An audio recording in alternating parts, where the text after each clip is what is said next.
Marcos capítulo 8. A segunda multiplicação dos pães e peixes. Naqueles dias, havendo muito grande multidão, e não tendo que comer, Jesus chamou a si os seus discípulos e disse-lhes: Tenham compaixão da multidão, porque há já 3 dias que estão comigo, e não tenho o que comer. E se os deixar ir em jejum para casa, desfalecerão no caminho, porque alguns deles vieram de longe. E os seus discípulos responderam-lhe: De onde poderá alguém satisfazê-los de pão aqui no deserto? E perguntou-lhes: Quantos pães tendes? E disseram-lhe: 7. E ordenou à multidão que se assentasse no chão. E tomando os 7 pães, e tendo dado graças, partiu-os, e deu-os aos seus discípulos, para que os pusesse diante deles. E puseram-nos diante da multidão. Tinham também uns poucos peixinhos, e tendo dado graças, ordenou que também lhos pusesse diante. E comeram e saciaram-se, e dos pedaços que sobejaram, levantaram 7 cestos, e os que comeram eram quase 4.000, e despediu-os. O fermento dos fariseus. E entrando logo no barco com os seus discípulos, foi para as regiões de Dalmanuta. E saíram os fariseus e começaram a disputar com ele, pedindo-lhe para o tentarem um sinal do céu. E suspirando profundamente em seu espírito, disse: Por que pede esta geração um sinal? Em verdade vos digo que a esta geração não se dará sinal algum. E deixando-os, tornou a entrar no barco e foi para o outro lado. E eles se esqueceram de levar pão, e no barco não tinham consigo senão um pão. E ordenou-lhes dizendo: Olhai, guardai-vos do fermento dos fariseus e do fermento de Herodes. E arrazoavam entre si, dizendo: É porque não temos pão. E Jesus, conhecendo isso, disse-lhes: Para que arrazoais que não tendes pão? Não considerastes nem compreendestes ainda?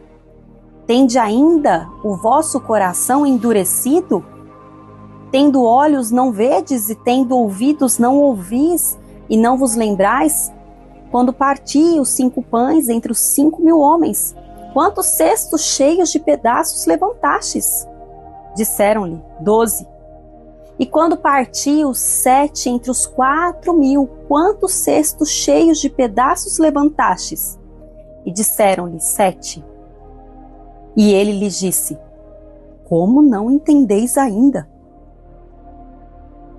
Cura de um cego de Betsaida. E chegou a Betsaida, e trouxeram-lhe um cego, e rogaram-lhe que lhe tocasse. E tomando o cego pela mão, levou-o para fora da aldeia, e cuspindo-lhe nos olhos e impondo-lhe as mãos, perguntou-lhe se via alguma coisa. E levantando ele os olhos, disse: Vejo os homens, pois os vejo como árvores que andam. Depois tornou a pôr-lhe as mãos nos olhos, e ele, olhando firmemente, ficou restabelecido, e já via ao longe e distintamente a todos. E mandou-o para sua casa, dizendo: Não entres na aldeia. A confissão de Pedro. E saiu Jesus e os seus discípulos para as aldeias de Cesareia de Filipe.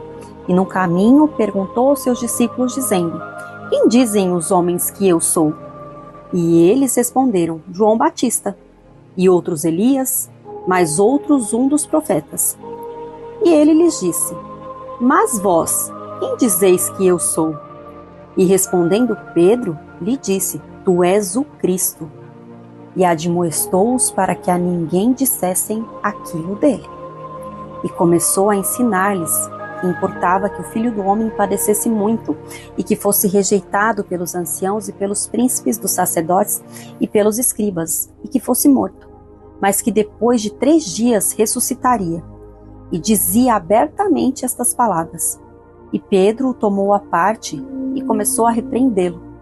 Mas ele, virando-se e olhando para os seus discípulos, repreendeu a Pedro, dizendo: Retira-te de mim, Satanás, porque não compreendes as coisas que são de Deus, mas as que são do homem. Cada um deve levar a sua própria cruz. E chamando a si a multidão, com os seus discípulos, disse-lhes: Se alguém quiser vir após mim, negue-se a si mesmo, e tome a sua cruz e siga-me. Porque qualquer que quiser salvar a sua vida, perdê-la-á. Mas qualquer que perder a sua vida por amor de mim e do Evangelho, esse a salvará. Pois que importaria ao homem ganhar todo o mundo e perder a sua alma? O que daria o homem pelo resgate da sua alma? Porquanto qualquer que entre essa geração adúltera e pecadora se envergonhar de mim e das minhas palavras, também o Filho do Homem se envergonhará dele quando vier na glória de seu Pai com os santos anjos.